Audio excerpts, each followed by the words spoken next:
Hello and welcome back to the Guns on Pegs podcast. My name is George Brown and I'm the editor at Guns on Pegs. I am, as usual, joined by Chris Horn, CEO of ITAP Group. Chris, you're looking tanned. You've been on holiday. Don't lie, George. I go a slight shade of pink when I go on holiday, and then it goes or peels off in about 3 days. Are you feeling relaxed though? Oh, it was lovely. As lovely as you know, having a holiday with small children can be. So Yes. This is our first proper sun holiday, and I didn't even take a book, which was a weird feeling. I actually forgot it, but there was no chance I was going to read a page of it anyway. But it was lovely. Having a daughter there, our little 18-month-old, was brilliant. Yeah.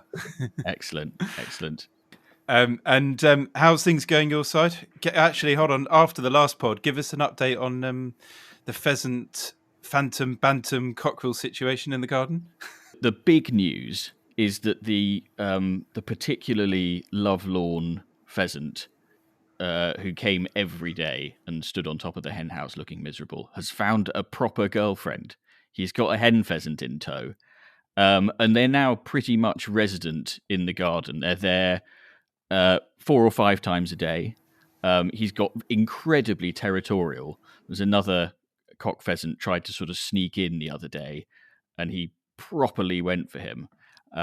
So the saga continues. I'm pretty certain that they're nesting in the back paddock somewhere, or about to. So I'm going to keep an eye out, and hopefully, my biggest fear is that because we're right by the railway line here, that the fox is just used as a sort of motorway.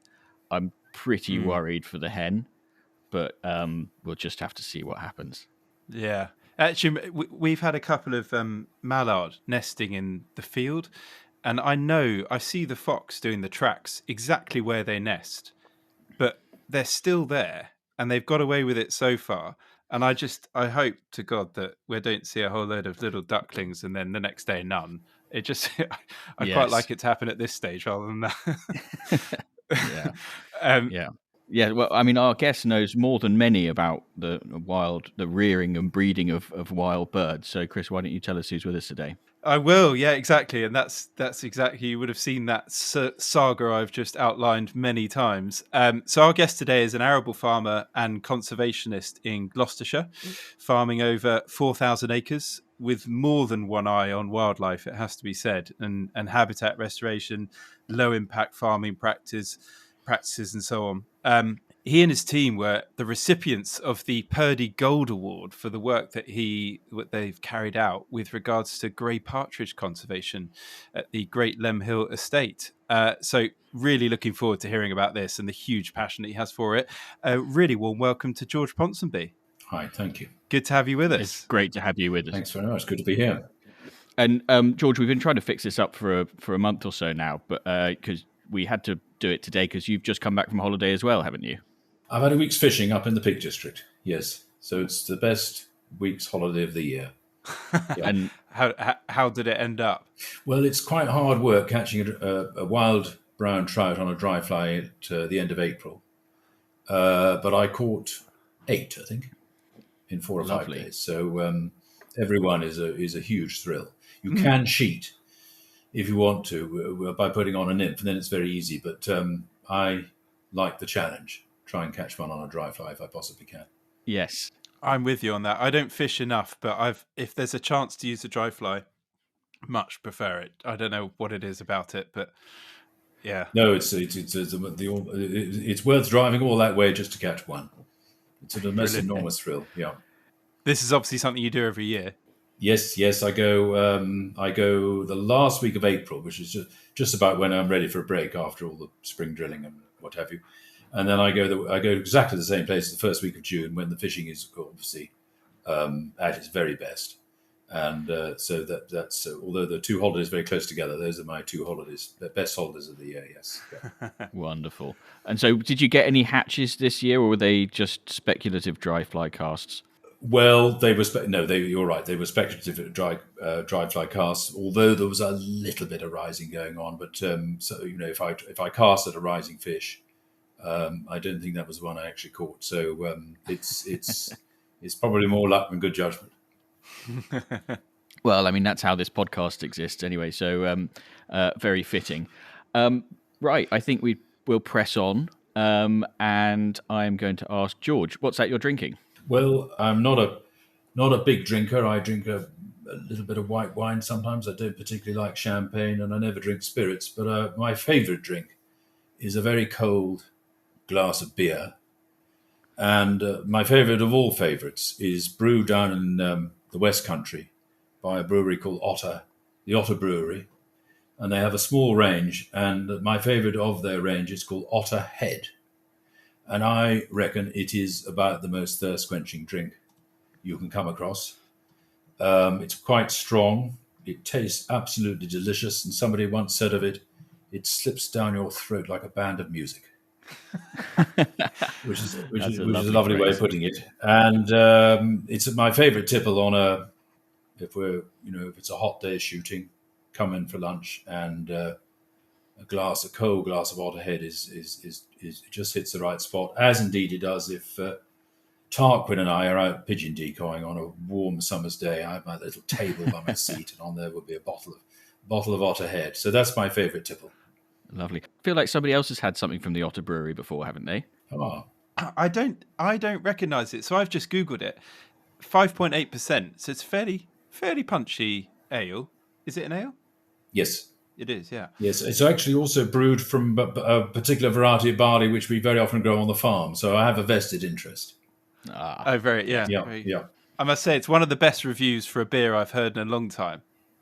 It's got me going, so I've opened it in a tab here. Oh, I shall be purchasing. No, I highly recommend it. Yeah, there was one occasion when so I very often keep a few bottles in the fridge in my farm office, and if some kind chap comes and fixes the combine on a hot day, middle of harvest, I'll probably, if I'm there at the right time, I'll give him a bottle of beer and tell him, it's made from some of our own barley, so which they enjoy. And then anyway, there was one occasion several years ago when I was loading a lorry of barley myself, which involved quite a lot of sweeping and shoveling. It was a very hot day, and I got very thirsty, and I promised myself that once this was all over, I'd get back to the office and I'd prise open a bottle of Otter Head. And anyway, when I got back to the office, I couldn't find a bottle opener, so I went down to the workshop, and I managed to get the top off with a very large pair of Stilsons. And I don't think the bottles of Otter Head are open with a pair of Stilsons very often. And then I put my feet up and drank it, and I hadn't had anything to eat for a very long time. It went straight to my head, and I don't think I was fit to drive. but it's some lovely stuff. Yeah, very nice. And Chris, have you brought something exotic back from your holiday? I was in Tenerife, and I did actually have some local wine, which actually was all right. But I didn't bring anything back. I have today got with me something that I've been sent in, or we've been sent in, because it says Chris and George, but I've got the bottle, George. Sorry. No, nothing new. Nothing new.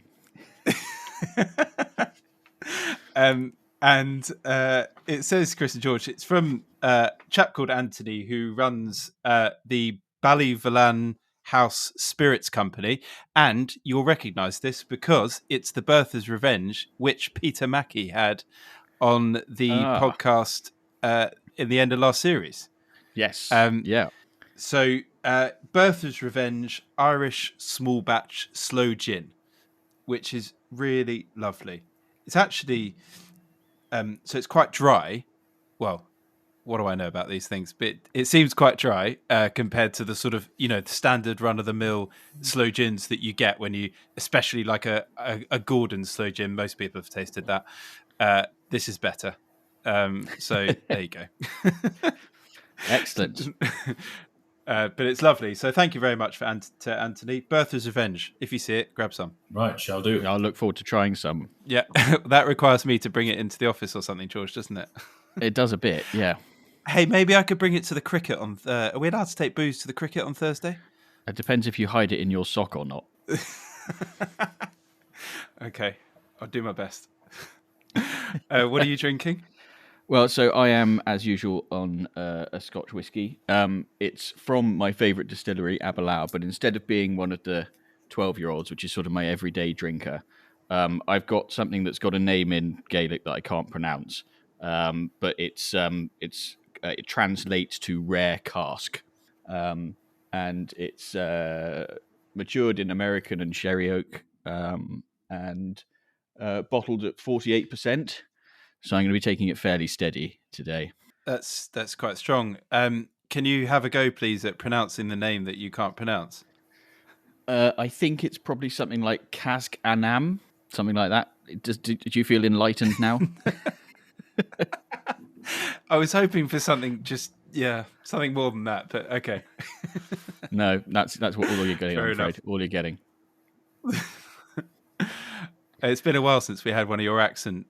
Whose bird is it anyways? We need some more of those, actually. I enjoyed them. We could get another South African or Australian on, yeah. Yeah, exactly. If you're an Australian or a South African, send us an email to pod@gunsonpegs.com and listen to me butcher your accent. Speaking of which, George, it's time for our first bit of listener correspondence. So what we do is we ask our listeners in the segment called Whose Bird Is It Anyway? To send in their shooting dilemmas and questions and queries, and we do our level best to resolve those queries and work out who is in the right or the wrong. This one comes from somebody who emailed pod@gunsonpegs.com, who I have decided to call Diogenes. And he has written, last season, a very good friend of mine shot a brace of woodcock on our annual walked-up day in the Cotswolds. Both birds were shot with a single barrel, but 30 seconds apart, and the gun was broken between shots. It was impressive shooting, and he cooked the birds the following day for everyone to enjoy. However, he soon got wind of the prestigious Woodcock Club, and rather likes the idea of attending their annual dinner at the Savile Club. The gun in question has asked me and another friend to act as witnesses for his application to become a member, in the knowledge that the brace was not a true left and right. Over the past few months, I've ignored this request, as have others in the group, but over a quiet few pints to discuss shooting plans for next season, we were asked once again if we would witness the application. Do I hold firm and refuse this shameless request, or should I just be a good mate and allow my friend his big night out? Oh, God. We'd probably better just explain what the Woodcock Club is, hadn't we? Go on, you go. Well, I'm not entirely familiar with it, but I think it's a club for people who can prove that they have had a left and right on woodcock. Is that right? And I think there's a tie and evidently an annual blowout at the Savile Club. Yeah. Am I right in thinking that one of our colleagues is a member? Is Frank? Maybe. Yeah, possibly. Guess, George, are you a member of the Woodcock Club? No, I'm not. No, but I think you're right. I think that's what it is. It's right and left of woodcock. Yeah. Probably witnessed. And it's a shooting times thing, isn't it? It's originally shooting times. Yeah. Yeah. So Patrick, our friend Patrick Galbraith, hosts it each year at the moment. The important point here is I'd like to start with George Ponsonby. What's your definition of a left and right in your eyes? Well, we can't break the gun. And it's left and right, but two barrels. Doesn't have to be left shoulder, right shoulder. It's just left barrel, right barrel, two birds, no gun broken. Well, none. I would stand to be corrected, but maybe it's got to be the same gun mount as well. Yeah. So you just got to go from one to the other. But strictly speaking, I suspect it's probably you can't break the gun. Yeah, definitely can't. I agree. Definitely can't break the gun. Well, especially if you've reloaded. Yes, exactly. I think if you're shooting grouse or partridges, it's probably the same gun mount as well. Same continuous swing. Yeah. Bang. Yeah. So actually shooting a bird with the first barrel off your left shoulder, switching to the right shoulder to get a bird going over your right side and shooting that. I've always kind of wondered, is that more impressive than a bang bang off the same swing? But anyway, we're getting to the nuances of left and right. So. Yeah. I've never even heard of that. Anyway, the point is, and George, you're of the same opinion, right? No gun break. Yeah, for sure. Yeah, I would feel a fraud. I don't think I'd try and join the club unless it was a genuine right and left. Okay, you'll get rumbled. So I'm only asking questions to deduce where we stand on this person's opinion here of asking him to witness his application to the Woodcock Club, which clearly we all disagree with. Yeah, I think so. You'll have to have another go. It's an interesting one, though, isn't it? Because as a mate, do you then say, listen, I know that it'd be great for you to go to the Savile Club, but you didn't meet the criteria, and therefore, in all conscience, I can't support your claim? Or do you, and that's where the quandary is, isn't it? Like, you have to say no, or you have to say yes. So if he's saying yes, he's saying, look, I know that he didn't meet the criteria, but I don't want to upset my friend, so I'm going to support his claim. And that's the real question we're being asked to resolve, isn't it? Hold on. I've got an idea. This guy's in a quandary, which is why he's emailed us. What I will do is message Patrick Galbraith now to say, you're going to get an application. When you see this email address from this witness, refuse it, because I know it to be false. And then it's not his fault, it's my fault, and I don't care. I like that. Yeah, I think that's good. But the thing is, if this is one of his if he's actually a good mate, surely you could just say, no way, I'm not witnessing that. Or you witness it and then give him a hard time about it for the next 30 years. Like knowing you're a fraud, a living fraud every day. Yeah.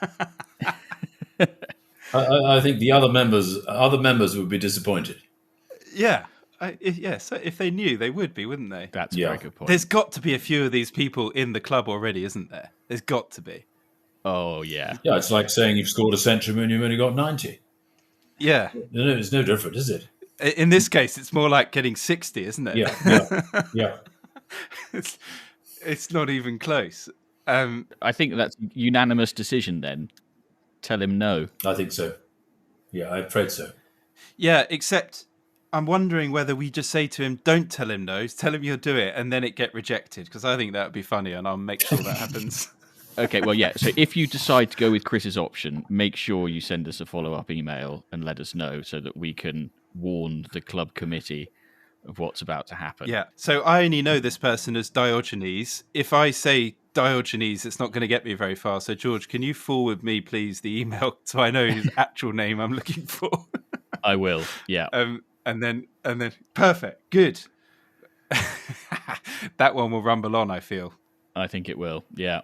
Right. Moving on. Chris, what's this episode's unpopular opinion? So we've got a really apt one. And this is honestly not stage set up or anything, but for George Ponsonby, our guest today, this is the perfect one for him to debate really. So George, we've got two Georges. I'm finding this really tricky. George Brown hasn't named our correspondent, which he does for every correspondence. He's left it blank for me to come up with one. I've only just seen this, and I've got to do it on the spot. So this one comes from someone we shall call Harold. Okay. My unpopular opinion, to which I would welcome your considered and unbiased view, is I believe we should not, and I do not, shoot English grey partridge, no matter how challenging or sporting a shot they present. Clearly a contentious one, he says, which has, at times, elicited scathing and sometimes stronger comments from beaters, keepers and fellow guns. However, the rationale for this belief is mostly because, on the shoots I go to, they are not put down and wild bred. As such, their numbers are in decline, which I believe is a national trend. And while I have no problem shooting the French, I believe the English should be left alone. He meant to add partridge after that, but anyway. We assume. Along with this are their behavioural traits. The first being that they're usually the first game birds to break cover when all the guns are loaded and ready. And secondly, they always come out in a tight covey, which makes them easier targets for less able guns. I would welcome your thoughts on this so that I can discover if I should just wind my neck in and stop being so sanctimonious, or if you support and I can take the moral high ground the next time a beater, keeper or gun grumbles. So not staged for you, George Ponsonby, but that is someone who wrote in before we agreed you to come on the podcast, and that's their opinion. Yeah, well, there we go. I think I would agree with them. They're not easier to shoot than a real redneck. Yes. I can promise you that. But it happens all the time, and it's tragic. It's horrid when you see at the end of the day, you see a grey partridge in the bag, and we're all disappointed. We've all done it. I did it once, and I wasn't certain that I'd done it until my dog brought it back, and that awful feeling. It is awful, really. And I would try very hard not to do it. But you don't get the chance very often. It's not often you see a covey of greys come over a line of guns on a shoot day. But I know I go along with this chap. I agree with him wholeheartedly. I would try very, very hard not to shoot them. Yeah. Normally you hear them coming, hear them calling. Yeah. And then you can just sort of take a deep breath, let them pass. And then they can get by you unscathed. But I'm afraid it's one of the many reasons why there are so few about now, because there are lots of people who release redlegs, and inevitably, greys will get shot from time to time, and it is a big killer, unfortunately, tragically. So most shoots, I think now, if they know they might have some, would say, don't shoot the greys. Sure. But I think I'm on the spot. I feel like that's a bit of a recent thing I might have heard. I reckon 10, 15 years ago, that wasn't quite the same, would you say? I don't know. I think they had quite a good year. I think it was 2 years ago, and there were a lot of people on the Cotswolds who had a covey or two. Really? So we did see a few that year.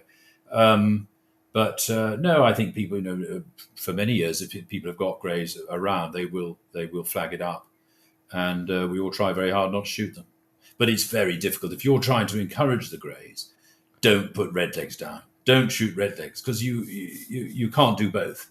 Yeah. So maybe does that answer the question? It does. Yeah. I think we need to dig down a bit more into this assertion, though, that grey partridges are easier to shoot than redlegs. No, they are most definitely not.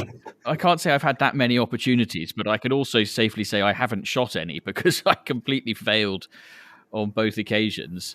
It's very difficult, I think. On one of my first ever days shooting, when I was standing with my grandpa, I think, or maybe my dad, on a partridge shoot in East Anglia, I must have been, sort of 15 or something like that.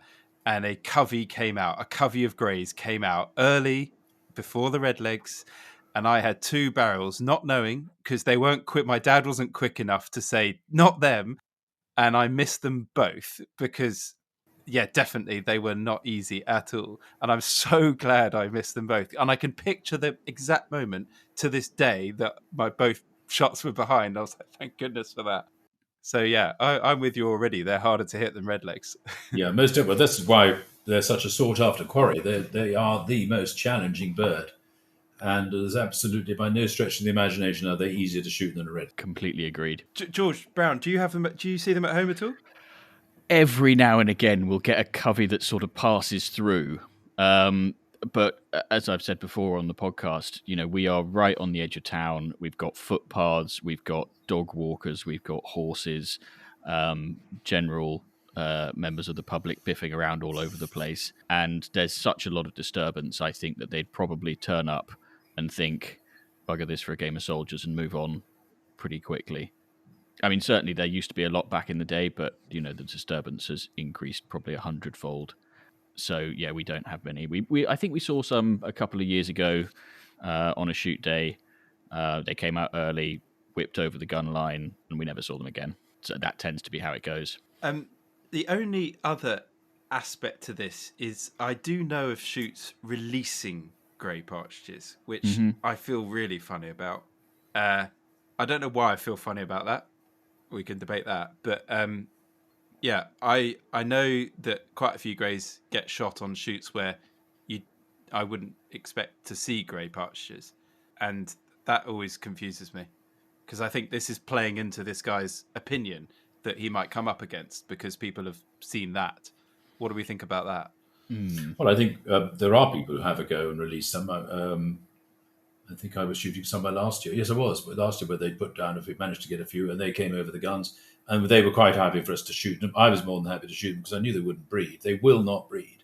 Really? And you are completely wasting your time throwing good money after bad by trying it. It will not achieve anything. There was one chap who did it extremely well, a fellow, in fact, a former Purdey Gold Award winner, Konrad Goes, who's an Austrian who has a lovely estate just outside Marlborough.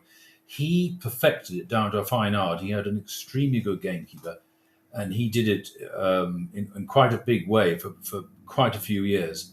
And that was the next best thing to shooting wild greys. But he's the only man I know who's done it. But even the way he was doing it, they didn't breed. They were there for that season, and that was it. But somehow that keeper managed to get them over the guns in coveys, and it was tremendous. But that's the only person I know who's done it. So even released redlegs might breed, but like a pheasant, just not very much. Yep, we'll come on to that when we're talking about our shoot, and we have an indigenous population of wild redlegs. Yeah, and they will breed. Yeah, Okay. You'll get wild redlegs. Yes. Okay, this is a very underrated bird, wild redleg, in my opinion. I'm looking forward to this conversation. Yeah. George, we need to summarise the unpopular opinion. Well, I mean, I think, again, we've got another unanimous decision, which is that the opinion is not unpopular. We all agree that shooting wild greys as a general rule is not the done thing. But we've also got a unanimous unpopular opinion, which is that they are easier to shoot than anything else, which is obvious bollocks. Is that fair? Yeah. The problem with saying that is you're egging people on, aren't you? But hey ho, don't do it unless instructed to do so. Yes. Which won't happen either. There's something about a covey coming over you which completely throws you, whereas a single bird is a much easier target. And you try, plucking a couple out of a covey, it's much more difficult than when a barren pair comes over you. It just is. So that's part of the joy and excitement of it all. Well, good. So Diogenes and Harold, and now, of course, you as well, George, are all members of the most noble order of the Garters, and will shortly be in receipt of your very own sets of the highly exclusive Guns on Pegs podcast Shooting Sock Garters. If you too have got a shooting confession, quandary, or query that you'd like us and our guests to help you with, or if you've got an unpopular opinion you'd like to share, or I think for the last time, if we don't get any of these in, we'll probably not bother anymore. If you'd like to tell us about a forgotten drive and you would like a set of garters, drop us an email to pod@gunsonpegs.com. Right, so we've already sort of started talking about this a bit, but I thought maybe a good way to kick off this grey partridge conversation is to, George, do you think you could give us a bit of a background on grey partridges in the UK? Because it wasn't all that long ago that they were fairly abundant, and as we've already discussed, they are pretty much in decline, apart from in a few areas. So what were the driving forces behind that decline? A combination of things, but I think probably the most important was intensive farming. Common agricultural policy encouraged farmers to produce as much as possible. Agrochemicals from the early 60s onwards were increasingly used, and probably lack of understanding. I don't think that generation of farmers realized, none of us realized, the damage that pesticides were doing. But it doesn't stop at pesticides. It's things like night work. It's machinery, which is very wide. A 40-foot combine is a very different machine to an 8-foot combine. And the creatures don't have much of a chance. Straw burning was obviously bad news. Mowing, intensive silage is bad news. All sorts of things. It goes on, and it's just conspired to oversee a dramatic fall in the numbers from 100 years ago. 60s, they were pretty good in the 60s, and that's when 50s and 60s, that's when they were good, and after that they were never so good again. So, your summary basically kind of confirms that it was going to be impossible to ever stop that decline, because all the things, although obviously a lot of farming practices you've just touched upon have improved, not to the level at which it would have stopped a decline in grey partridges, no? Well, we managed to stop a decline. So we need to come on to that, but on a national scale, well, really... you need to be a nutter to want to do it, I'm afraid. And I think I'm sort of widely seen as being a bit of a nutter. And you've got to want to do it. You've got to be passionate about it. You've got to be driven. You've got to be thinking every time you're doing something on the farm, hang on a minute, what do the partridges think? Oh no, perhaps we better not. We won't finish that field of wheat at night. We'll finish it off in the morning. Things like that, and that doesn't suit everyone. I'm afraid. Yeah. And sorry, I've now forgotten what the original question was, but it's not for everyone. Yeah. Yeah. No, I think it's important, and to go back to the sort of start of your journey into this. Your own words, you're a nutter. But where did that come from? What got you to into this project, as it were? Well, I think I've always been interested in grey partridges. I've always been interested in wild birds. I can remember going on my very first day shooting wild pheasants many, many years ago with a friend, and it just made such an impression on me that I thought, this is completely different, and this is such fun. And then I sort of just developed an interest in grey partridges. There was a lovely fellow at the GWCT, he's retired now, called Peter Thompson. And Peter is a very knowledgeable man and a great enthusiast. And every time I'd see him, we'd always talk about grey partridges. And we'd go to shoot walks, and Peter would be running it and that sort of thing. So he sort of stoked up my enthusiasm. So I don't know. It's just something that's evolved over time. And do you have like a long-standing affinity with grey partridges? Did you shoot them in your youth, for example? Or No. I'm too young for that. Sadly, no. I don't know. It's just one of those things that I've just always been very interested in, and I may say, we'll come on to it no doubt in a minute, but 10 years ago, I had absolutely no idea that I was going to have a shoot of my own. It had never crossed my mind. It wasn't part of a plan. It just evolved over time, and it's fun. It just sort of, things fell into place very nicely. That's really interesting. So you started farming. You acquired a farm in what sort of year are we talking? Well, I've been a tenant farmer for nearly 40 years, and then in 1995, I was lucky enough to be in the right place at the right time. I bought my own 300-acre farm, and then gradually over the following 20 years, I acquired some neighbouring farms. All on contract, all adjoining, and all on contract farming agreement. And every time I took on a farm, rather tongue-in-cheek, I said, could I have the shooting rights? And to start with, I don't know why I did it, because we didn't do anything about it. We didn't shoot the ground, we didn't feed the birds or anything, but every time I took on a farm, I asked for the shooting rights. And then, after 20 years, I got the contract on an 800-acre farm, also adjoining, also got the shooting rights. And then I suddenly realized I got 2,000 acres in one block. And I thought, I've got enough ground to have my own shoot. And then sometimes in life things are meant to happen. And out of the blue, while the ink was still wet on signing the contract on this 800 acres, I got an email from a young man called Frank Snudden, who introduced himself as he was one of the beat keepers on the Arundel estate on the wild partridge shoot at Peppering down in West Sussex. And he said he'd been there for 2 years. He was a Gloucestershire man, so was his girlfriend, and they wanted to return to Gloucestershire. And they'd heard a rumour that I might be considering starting a partridge shoot. Quite how he'd heard this, but he was absolutely right. And he'd heard a rumour, would I ever, if I wanted to take on a gamekeeper, would I ever consider offering the job? So one thing led to another, and in March 2017, Frank came to work for me. That's how it all started. That's mega. I love that he heard a rumour when it was only an idea in your head. Well, I'll tell you very quickly. I'll tell you what happened. I went to an open day down at Peppering.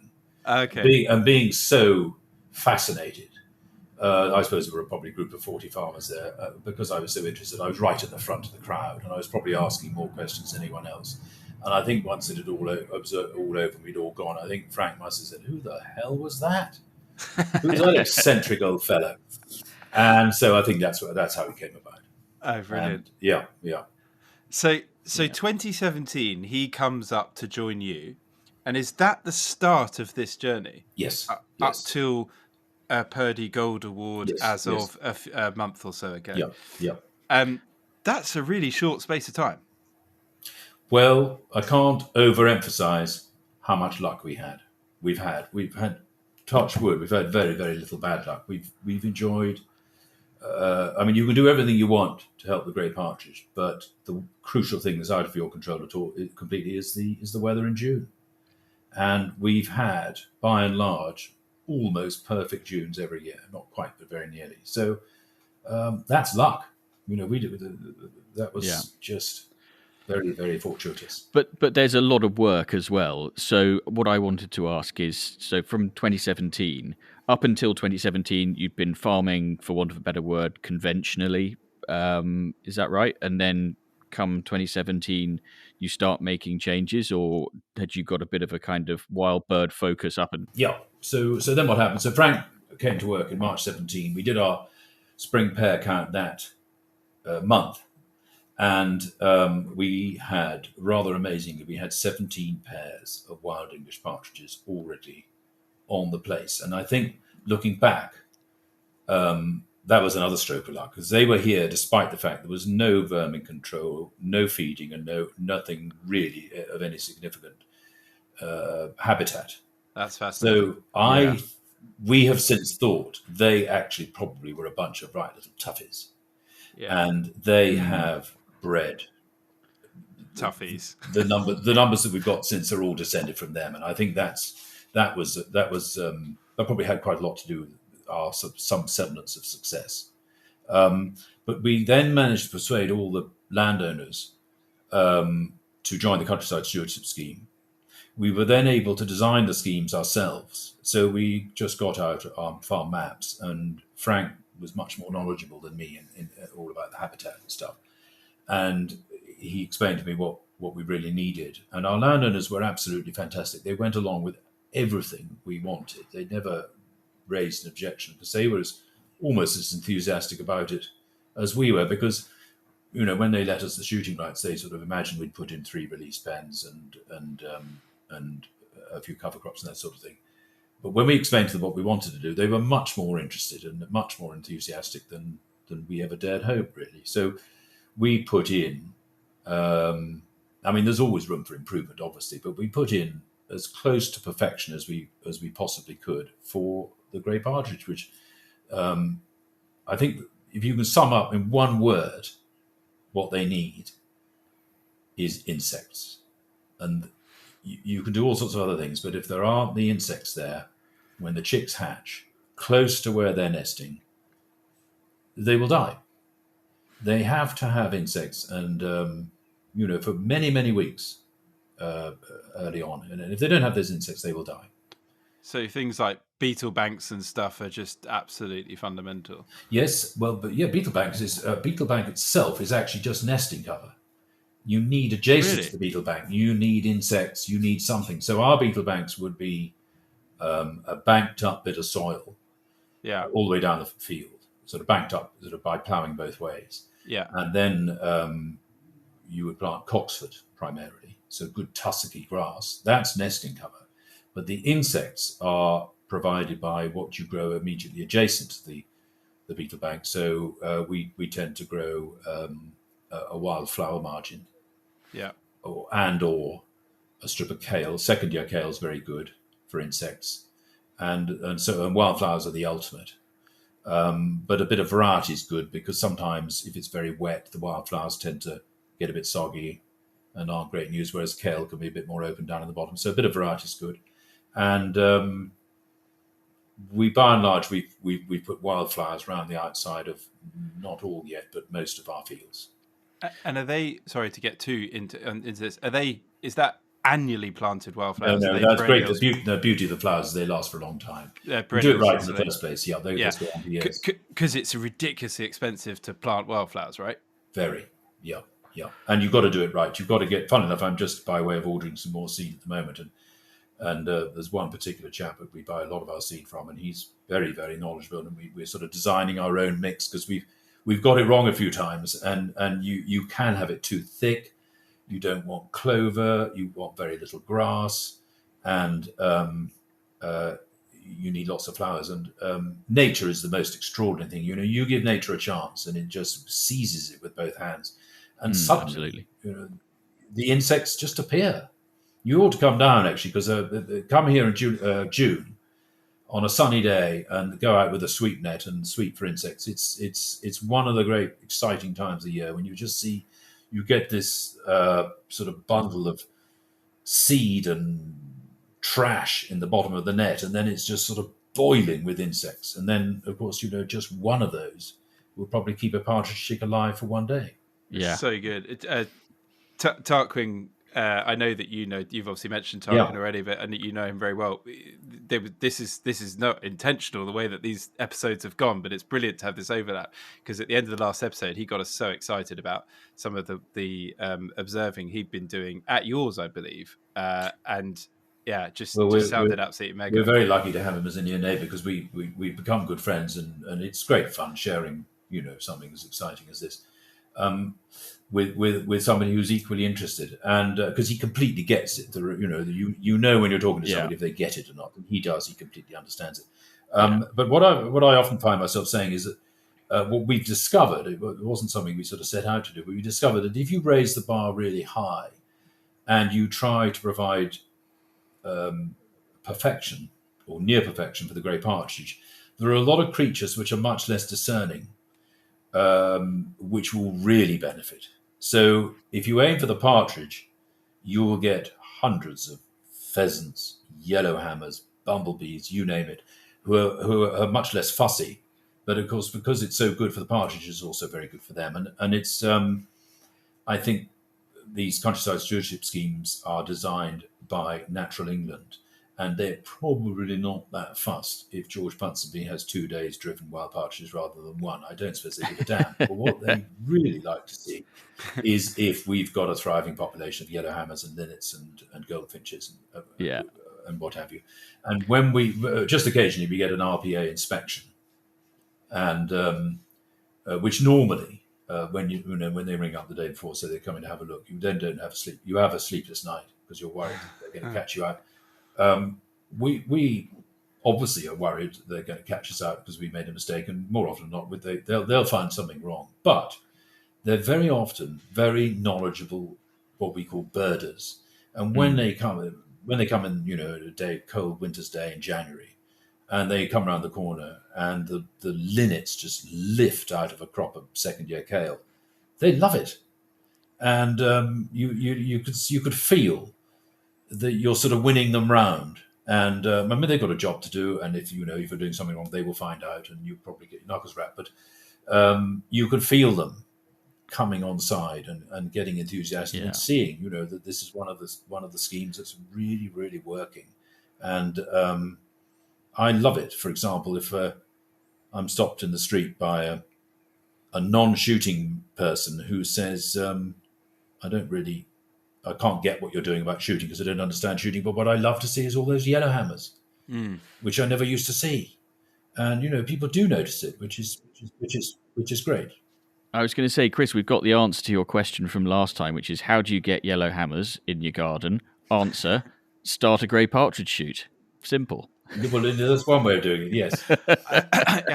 Whilst you were talking there, this really gets me, this subject. I absolutely love it. Whilst you were talking, I was thinking, on my acre field, my single acre field, what could I possibly do? And I'm thinking, I've ruined it already because I take the dog around the perimeter of it. So that's gonna ruin any chance of anything ever breeding in there. But I was wondering, what could I possibly do to increase the chances of just stuff happening in this field? I think probably just feed it through the winter.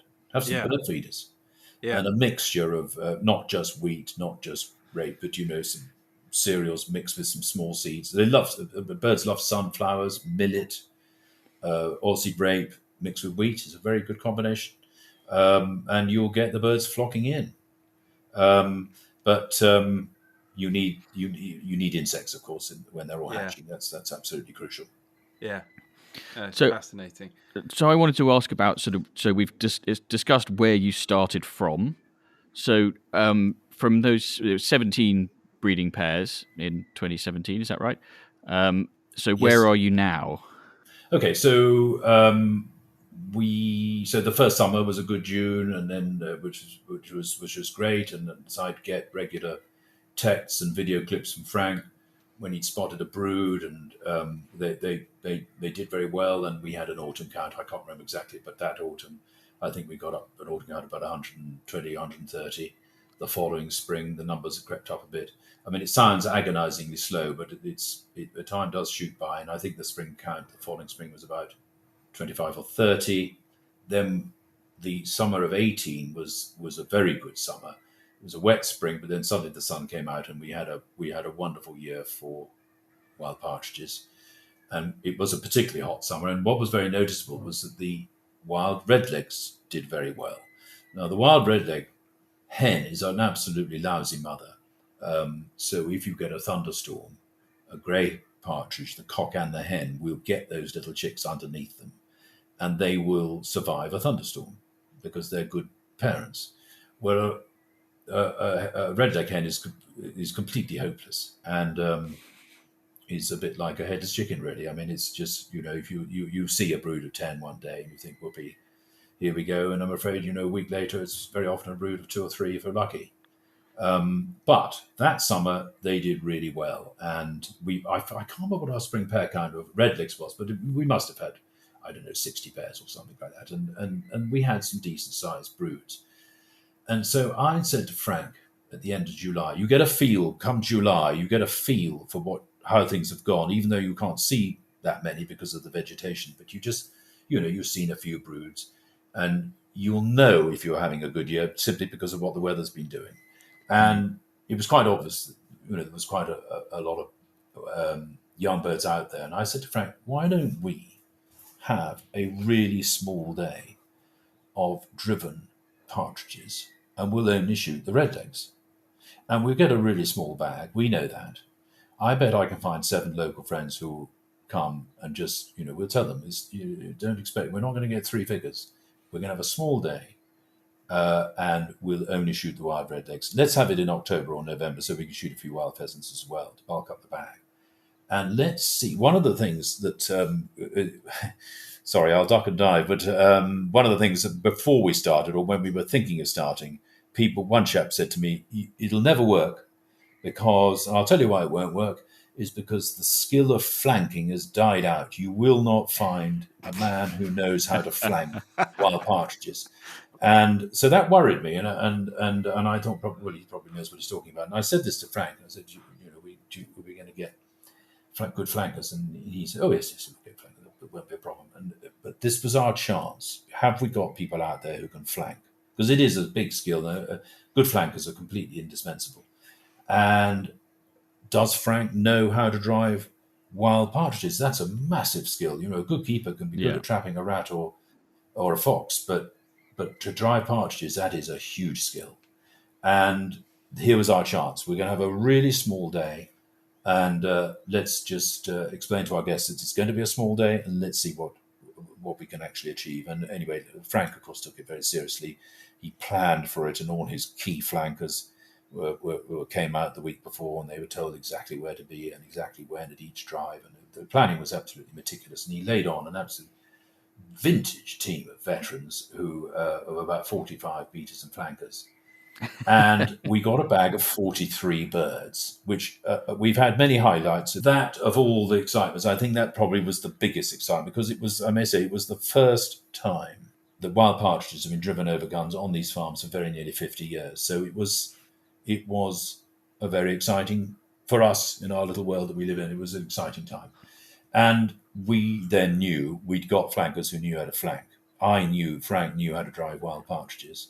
And after only be doing it for, only our second season, we'd actually had our very first day. So we were up and running in only our second season, which was a big excitement. You might wonder how on earth do you shoot wild redlegs and not shoot the greys. And what you need is very, very good flankers, the 2 flankers closest to the guns. And what they do on a day like that is they just, when there's a covey of greys coming, they just blow the whistle and they go beep, beep, beep, beep. Oh. And then take a deep breath, calm down, let the covey come through, and then carry on shooting. And the redlegs tend to come over as single birds, so they're reasonably easy to pick out. And it's actually easier to do than it sounds. I was on a shoot once where the host or the shoot manager sat in the hedge in front of the guns on the floor, and with a little whistle and just pipped the whistle for redlegs Yeah. on just on a driven redleg shoot. Yeah. But it almost made it a bit too easy, if I'm honest. But it was but it was an interesting one, because for a lot of people who certainly were maybe slightly older and slower than I was, it was vital when you were shooting redlegs over hedgerows. But yeah, it's an interesting one. So this is fascinating. You've 2 years. You've ended up with this day, which you're clearly never going to forget. And presumably the sum of the parts that you've created, you've got these sort of hardy greys. You've then found Frank. You've found these flankers. You've realised you've got something that presumably that was the impetus that enabled you to just go, actually, let's sort of really keep pushing it at this. Was that a turning point for you? Oh yeah, I mean, then we I mean, of course, on the day we saw the covers of greys coming over the guns, which was we actually saw them, and we could see that the flankers could flank them, and so it was tremendous. It was very, very exciting, so then I may say that as I said earlier, if you aim for the great partridge, you'll get lots of pheasants, and they absolutely thrive once you start. If you provide good habitat for partridges, the pheasants absolutely love it, and if you control the foxes and the crows and the rats, the pheasants will love it as well. And we're very flat here, and a reared bird, it wouldn't be a particularly exciting bird really, but a wild pheasant is very different. And they have legs like coiled up springs, and when they are being flushed, from a strip of kale, they just quite literally reach for the sky, which on our flat ground is vertical takeoff. Yeah, which is great. They talk about this in Norfolk a lot, don't they? Yeah, I think they are a breed of their own. I've never done that, and I really want to do it. I suspect they are really special. The fen pheasants. Yeah. I've never understood it. How in the flattest country, and you think pheasants here would just be awful. They really do go up. Yes, they do, and I mean, of course, there's no cover there. Not much in the way of trees and bushes and hedges and what have you, which would give something for them to aim at. Where there's nothing, they have no choice but to go straight up. That's their first inclination.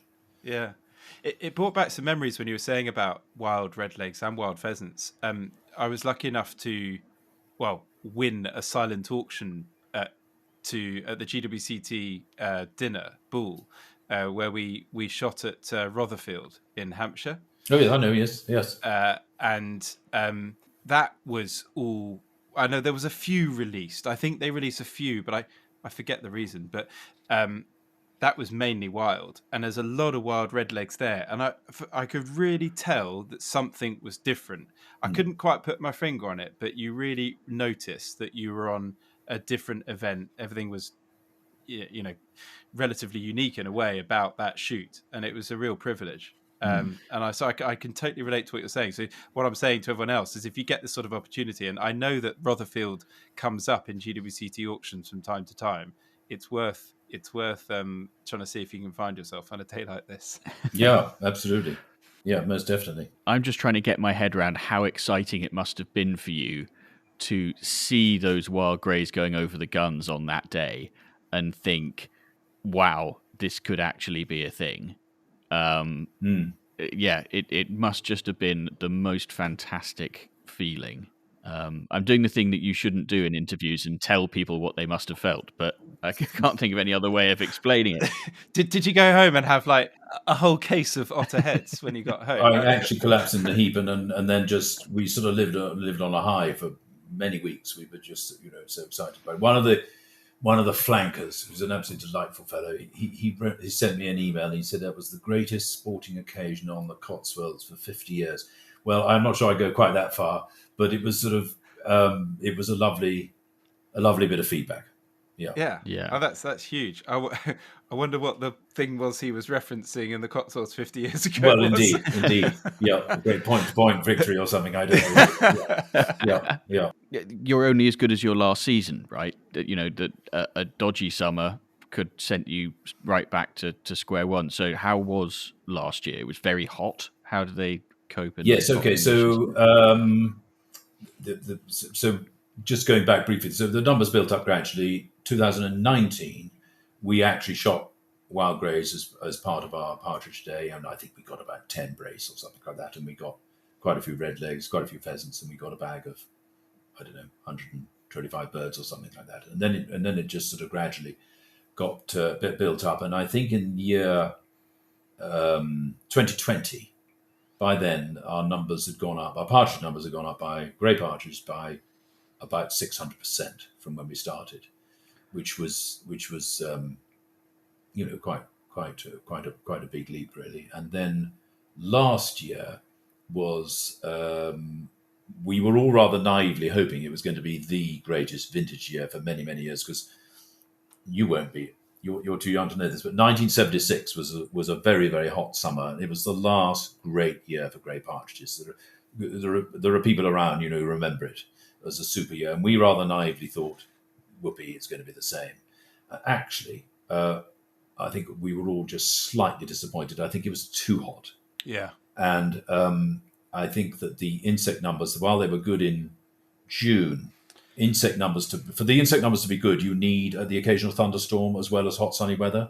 Yeah. And of course, we didn't get any thunderstorms. And the last decent drop of rain we had was the 18th of June, and then July. Boy, was that hot! August was hot, and we didn't fully appreciate until I think it was about the 10th of August. Frank found a grey partridge that had been predated by a sparrowhawk or something, and he picked it up, and we cut it open, and it was full of insects in August. And so they obviously need insects far longer than we actually realized. And when I say it's full of insects, probably didn't have enough.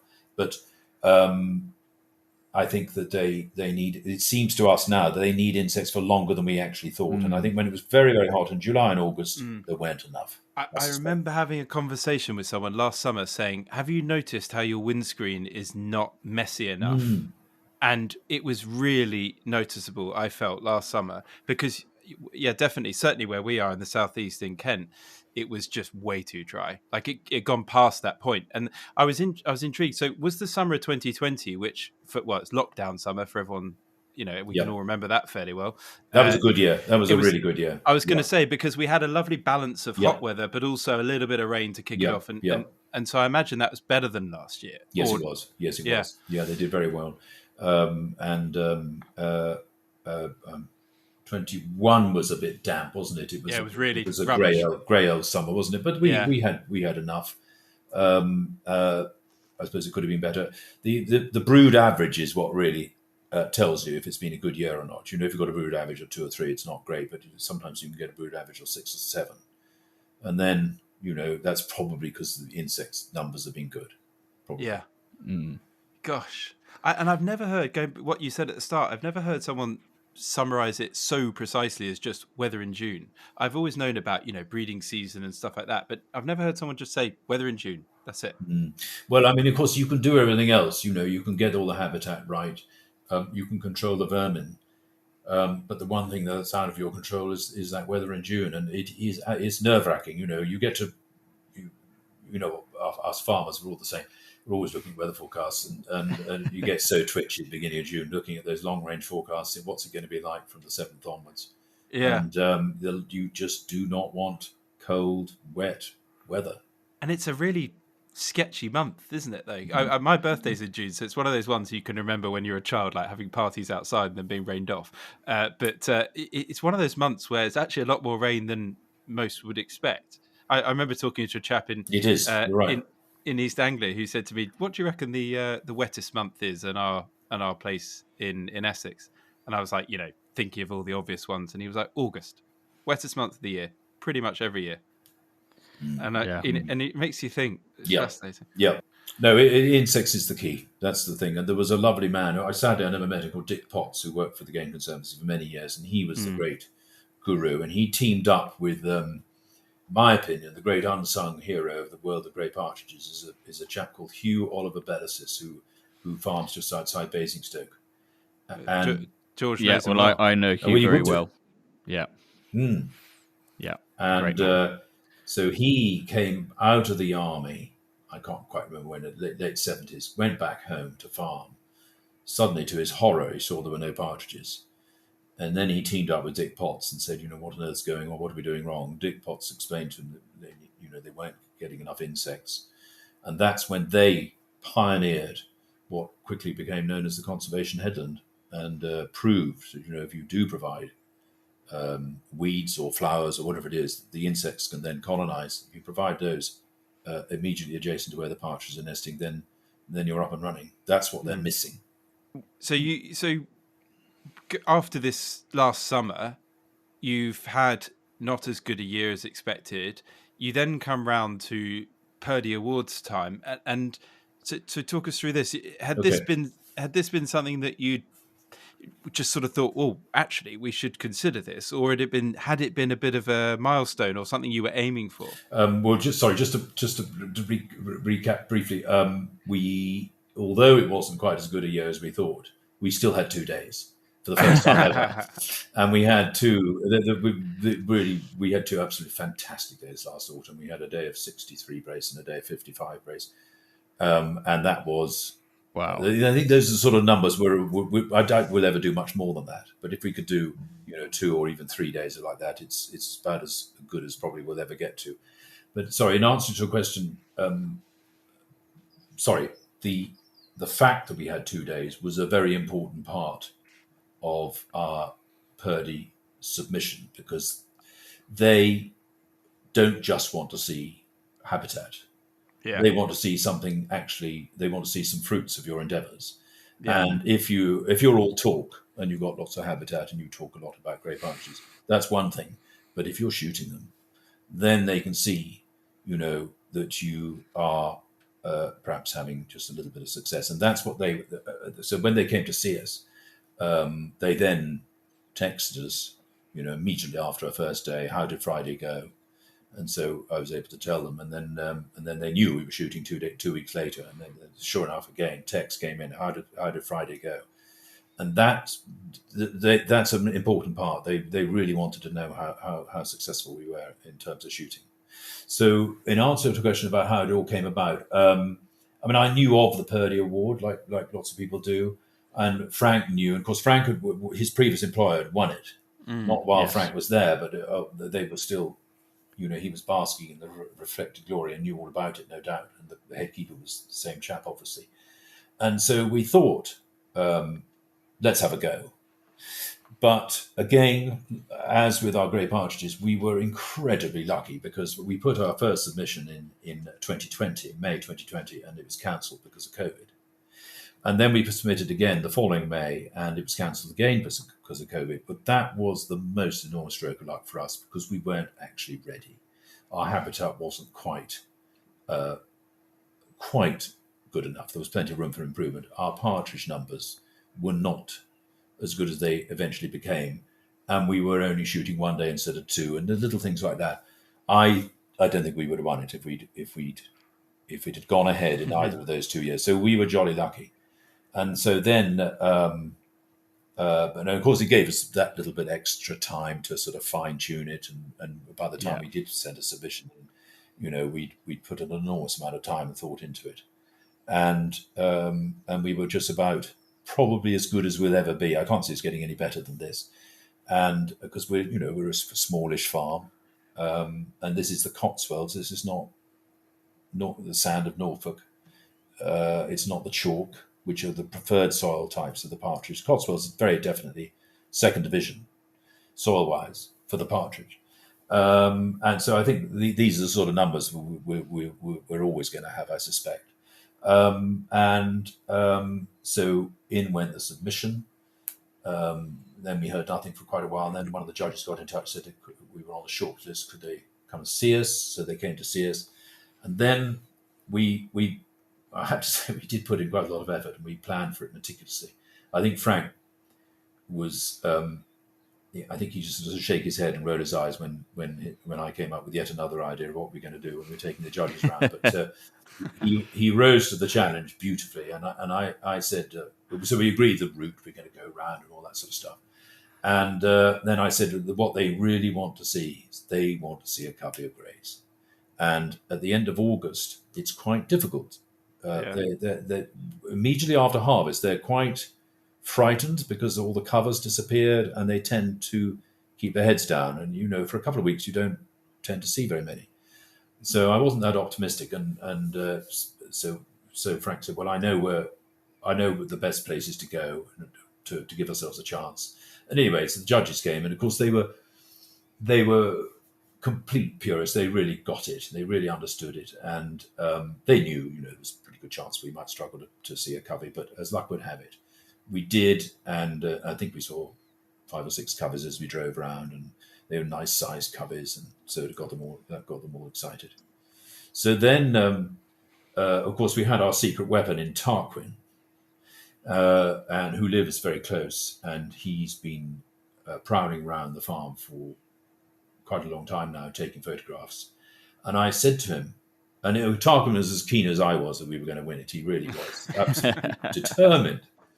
If we weren't going to win it, we were going to give it our very best shot. And I said to him about a month before the judges came, I said, "Do you think you could ever put together a little video of some footage?" And so I've seen this. Yeah, so he rose to the challenge, as only Tarquin can, and he put this little 7-minute video together. And so when the judges came, we said, "What time do you want to leave?" And so we said, "Well, we'd like to show you a video at the very end, so let's get back to the office in time just to show you the video." So when we got back to the office, there was Tarquin, who'd let himself in. He'd got the screen up, he'd drawn the curtains, he'd got the chairs all ready, and then he showed the video on his big screen, and it's a fantastic bit of footage. And so I think they loved that. And then they left, and we heard absolutely nothing for a long time. And then one day I got a telephone call from one of the ladies in the office at Purdey's HQ. This was in early December, saying, "Congratulations, you're on the shortlist. Would you, by any chance, be free to come to the awards evening on the 2nd of February?" So, of course, we said yes. And then we had to wait another 2 months. Time crawled by. And then on the 2nd of February, we went to the awards evening. We walked into Purdey's, and lovely atmosphere. I mean, it was just a very friendly atmosphere. I mean, there's such a lovely bunch of people. And I must say, extremely well organized, very, very well run, professionally. The whole thing is beautifully done. And so we had a sausage roll and a glass of wine for a few minutes and a brief chat, making small talk, while my mind was whirring away frantically, as you might imagine. And then we were called through to the long room at the back, and the Duke of Wellington, who's the chairman of the panel of judges, then started dishing out the awards. And there were 8 people on the shortlist, and all of us got an award. So he went through each one and described the shoot, and somebody went up to get an award, and we weren't mentioned. And so this was good. And I was holding my wife's hand harder and harder. And then it got to the bronze award, and it wasn't us. And then they got to the silver award, and it wasn't us. And lo and behold, then our name came up on the screen, and we were the winners. So it was a very, very exciting evening. It was great. Yeah. It must have been an incredibly proud moment for you and for the rest of your team. It was, well. and a huge feather in Frank's cap too, because we would never have won it without Frank. It's awesome. Yeah. I was standing next to Tarquin when you got the award at the time, and he was so happy. He was almost sort of crawling up there himself to join you. It was so good to see. And I know that both you and Frank were slightly lost for words at the time. And Alistair Cook was the presenter, wasn't he? Yes, the cricketer. yes. And he tried to sort of get out of you what it meant, and both of you were sort of stood there like couldn't quite believe it. Of course, I didn't dare prepare anything to say, so because I didn't want to tempt fate. So it was all off the cuff, and but anyway, we got through that. And jolly nice to meet Alistair Cook. But as you probably know, Frank has now moved on to pastures new. He's gone and got a most fantastic job down at Fonthill in Wiltshire, where they're embarking on a wonderful, very ambitious project of going all wild on the 9,000-acre estate, I think it is, Wow. with Frank as head keeper. And he's working for Alistair Margadale, and I was there that evening, and he came up to me at the end. He said, "I feel as if I've just signed Lionel Messi." So it had happened at that point, had it? Yeah. Frank had already been offered the job by then. Yeah. This is, we've touched upon this before. It's so sad when you hear it. Didn't this come up with Peter Mackie, George? It did, exactly this thing. Yes. Yeah. Winning the Purdey Award is the worst thing you could do because you lose your best guy. It's like the sort of Champions League of shooting, and it just puts them on the big screen, and everyone goes, "Oh, great, I'll have him." He'd actually got the job before we won it, and he got it deservedly so. It's a fantastic move for him. I'm realistic enough to realise we're a small affair, and if you're as good a keeper as Frank is, you don't want to stay here forever. And in fact, we talked about his career a lot, and I was always encouraging him, to look out for the next opportunity. And I used to tease him. I used to say, "Will your wife want to go to Norfolk when the king comes knocking on your door?" And anyway, that didn't happen. He's gone to Fonthill instead. So it's a tremendous move for him, and a young chap called Niall Wright has taken Frank's place. He's hit the ground running, and he's got all those wonderful skills of a wild partridge keeper. And I think that young Niall is Frank Mark too. So with a little bit of luck, we'll carry on regardless. I'm sure. And it's so good to hear you talk about, like Frank in that way, and to have helped him with his career, and then to be so pleased for him to press on. I mean, that's awesome. And best of luck to Frank. Obviously, we'll have to sort of check in on him in a while and see how they're getting on. I want him to be the first keeper to win the Purdey Award twice. Well, that would be an amazing thing, wouldn't it? Presumably, Alistair Margadale's got big plans. Yes, and to be absolutely accurate, it's his son Declan as well. The two of them are, they're really, really determined. They're very passionate. Yeah. Brilliant. A stunning bit of ground down there. We could talk about this for absolutely ages, but I'm conscious that we've been going for quite a long time already, and we've still got one very important question to ask you. Well, two. The first one I want to ask is you've said already that you've got to be, I think your word was potty, to try and do this. But I would imagine that there's going to be lots of people listening who would just absolutely love the opportunity to shoot 100 120 bird wild grey partridge day. So in your view, is it still the case that it's going to be a few very passionate people doing things like this, or is it possible that the changes in the way that subsidies are dished out and a focus maybe on more sympathetic farming practices could see more people taking your lead, and that we might see a few more of these kind of shoots around? Or is it such a labour of love and so difficult that it's really just going to be a few very passionate people doing it? Okay, well, it is catching on, but very, very slowly. So there are a number of new people having a go, which is great. I mean, we love it when people come and see us and say, how do we do it? What do we do? And then when you see them starting and see them succeeding, I mean, I can think of two places which are having a go now. But it is a slow progression. I think you've got to have the right soil. It's no good thinking you can do it on clay, because it just won't. It won't work. You get wild pheasants, but you won't get wild greys. They just don't like it. And so you need the right soil. We were blessed with lovely hedges, big, wide hedges, and quite small fields. And that, I think, is a big help. When it was really hot last summer, they could get in underneath those hedges, but probably there was still a few insects in there because it was cool. And obviously, wonderful cover and that sort of thing. So that makes a difference. I think big fields with not much in the way of cover, then you've got to plant a whole lot of hedges, which is indeed what they did down at Peppering, because it was going down there on the Arundel estate. That's when I suddenly realised, looking at the habitat that they put in, you can do it. but it does require huge attention to detail, and that sort of attention to detail isn't for everyone. Not everybody wants to do it, and for some people, a bag of 100 birds is not enough. They want to shoot a few more than that, so it isn't for everyone. But it's catching on slowly. But I suspect it'll be a slow thing.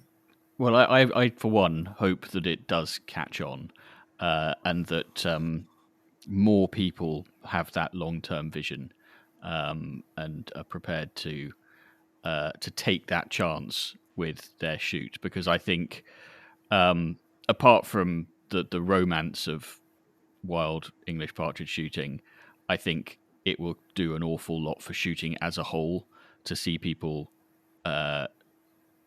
producing the kind of results that you have produced, but with a view on having a shoot rather than doing it exclusively for conservation. I think that's incredibly important. I would go so far as to say, George, that once you've done it a few times, you'll never want to shoot a reared redleg ever again. Yeah, well, I can well imagine it's that. Very, very different. I mean, a good day of shooting greys it's better than grouse shooting. It really is. It is absolutely enormous fun. Very, very exciting. Yeah. Oh, good. I feel like we need to leave it there. I could honestly go on talking for hours, and I want your opinion on farming and how on earth this is going to happen in the future, but it will go on forever. But it's so good to hear that you've managed to do it. You're showing it's possible.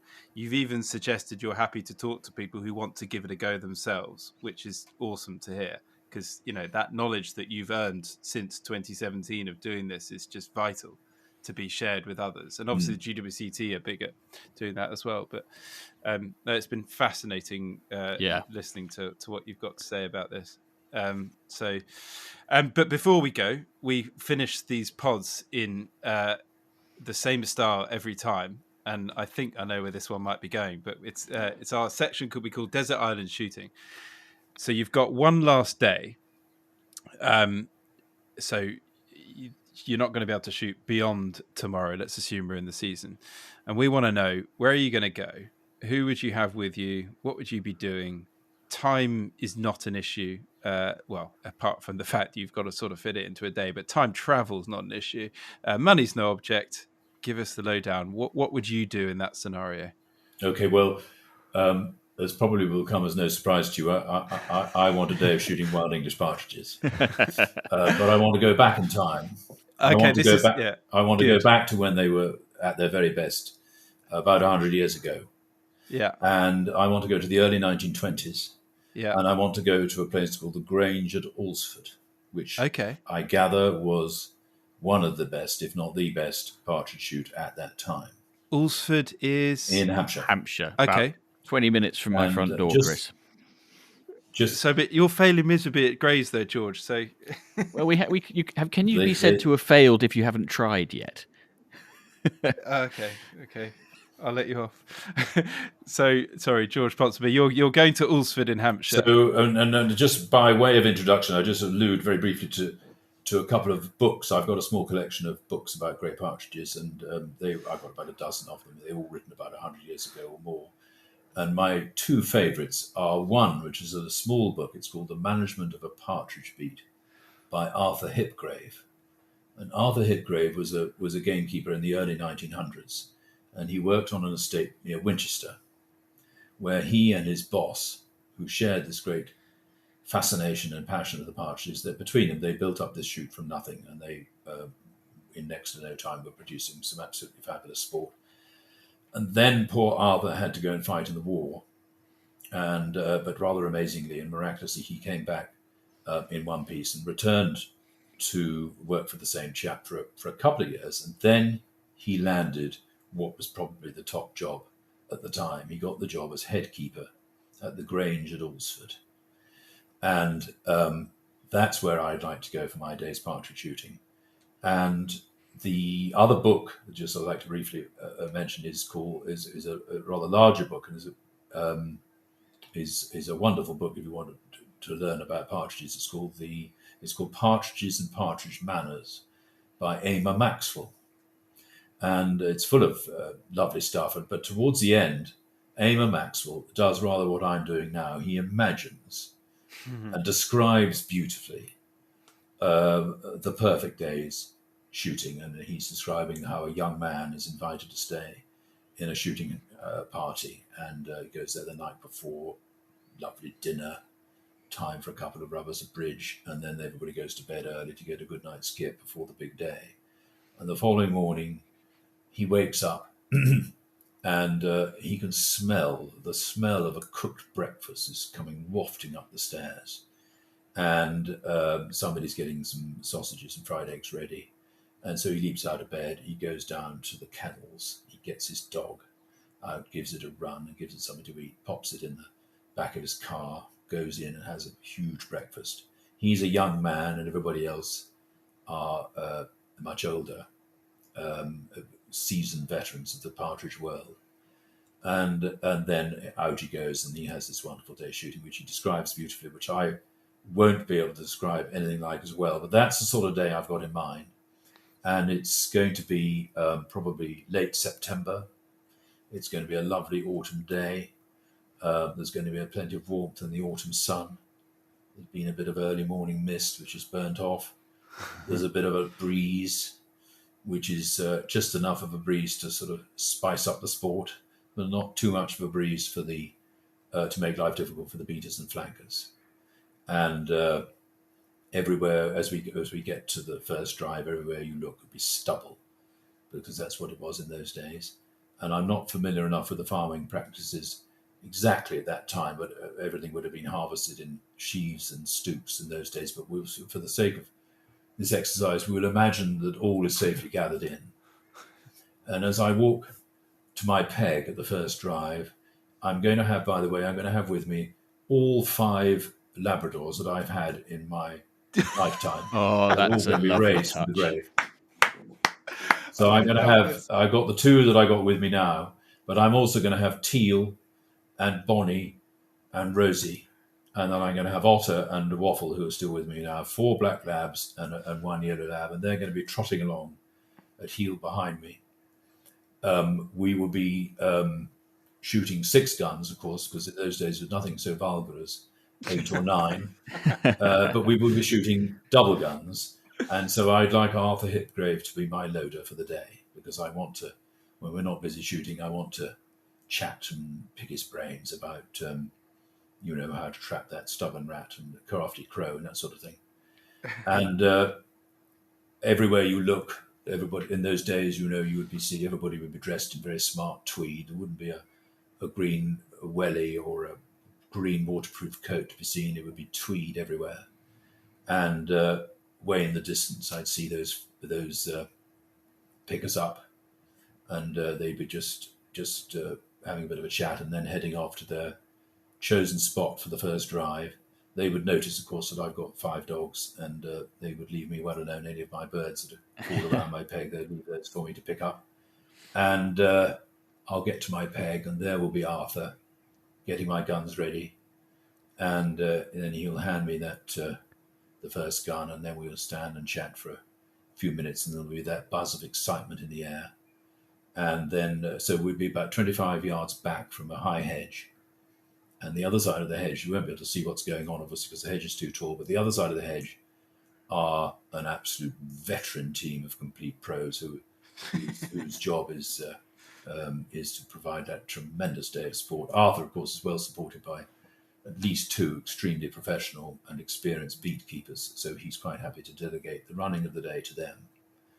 And before long, we sense, that something's just about to happen, and sure enough, those beaters closest to the line of guns will start blowing their whistles, and you hear this beep, beep, beep, beep, beep, beep, beep, beep, and then you quick thumb on that safety catch, and before long, over that hedge bursts a covey of 15 greys heading straight towards you. And then if you're, of course, just for this one day, for the only time in my life, I'm going to shoot quite well. And we'll be able to take 2 out in front, but bang, bang, quick change with Arthur, bang, bang behind, 4 out of that first covey. And the dogs, of course, will be behaving impeccably on this perfect day. and they won't move a muscle, but they'll be sniffing and they'll be wagging their tails and they'll be marking all the birds and knowing exactly what's going on. And so that's how the day is going to carry on. It's going to be a day of what we would call good old-fashioned sport, of high excitement, very testing, challenging birds.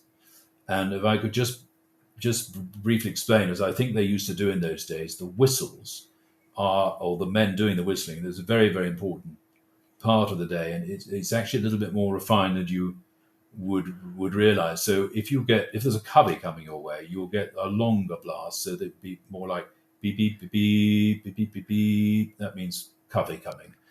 Whereas if it's a barren pair or a single bird, it'll be short blasts. It'll go beep beep beep beep beep beep beep beep, and then Arthur will be saying, right, quick, barren pair coming.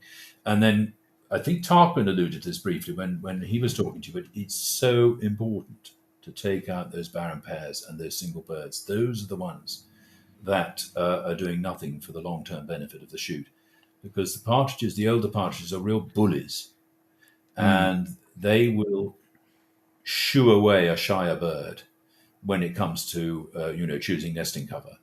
And it's those bossy little infertile ones that you need to cull, and that's it sounds a bit harsh, but it's absolutely true. And the population of partridges will be a lot better if you've had a gentle cull. And so that's why in those days that's what they would have done. You'd get that short beep beep beep beep means, right, really pay attention, because you've probably got a single bird coming or a barren pair and you need to cull them. So Brilliant. That's our day. And I don't suppose they had otter head in those days, but it'd been jolly nice, when we had our lunch outside, have a cool glass of beer. Oh, you can have otter head because it's time travel shooting. So yeah, but there you go. So we'll have a lovely cool glass of otter head, and then so that's it's going to be the most wonderful day of sport. As I said, I've got all 5 of my dogs. I got one request as a guest. 6 guns. So I'd like Joe Nickerson to come, who's the great guru of the sort of 50s and 60s. Very, very knowledgeable and immensely successful man in many ways, but amongst other things, great partridges. And I'd love him to come as one of our fellow guns. The others have just be four great mates. And so that's my perfect day of sport. If there's time, I would like to get in my car at the end of the day and drive very fast to the Peak District, and I would like to fish the evening rise on a small trout river in the upper reaches of the Peak District, if I possibly can. So there is. You can have use of the Guns on Pegs helicopter for that. Okay, well, let's do that, and let's just finish it off with I fish the River Dove quite often up in the Peak District, but on the Oakover estate, which is a lovely stretch of water, but further upstream, where the river is much smaller, there's tucked away in a very wild, beautiful spot is the same river, smaller, stunning bit of countryside, all wild fish. And whenever I fish there, it's always the best day I have all season. And if we could finish off the day with half a dozen 3/4 pound brownies, that would be the icing on the cake. That's brilliant. I love how much thought's gone into that. That's perfect. And George Brown got to be our first guest who's brought all his previous dogs back to life for that day. I feel quite nostalgic for something that I've not experienced. A very, very evocative picture you've painted there. I love it. Really nice. Well, I would urge you to read the chapter in Eamon Maxwell's book, because it's a great deal better than that, I can assure you. Oh, I shall. I shall be looking up a copy for certain, especially hearing that it was all around Winchester where I am. So, definitely going to be looking into that.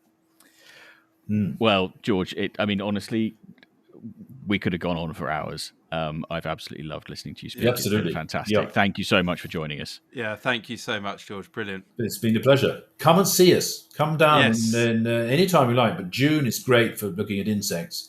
September is great for looking at coveys. Just get in touch. I'd love to see you.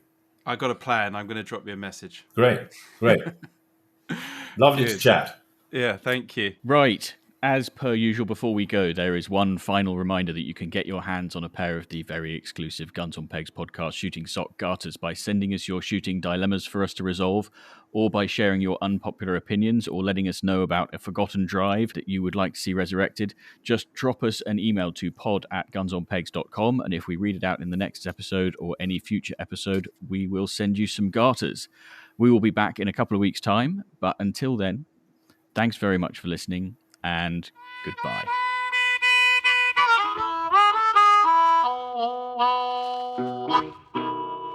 Wow.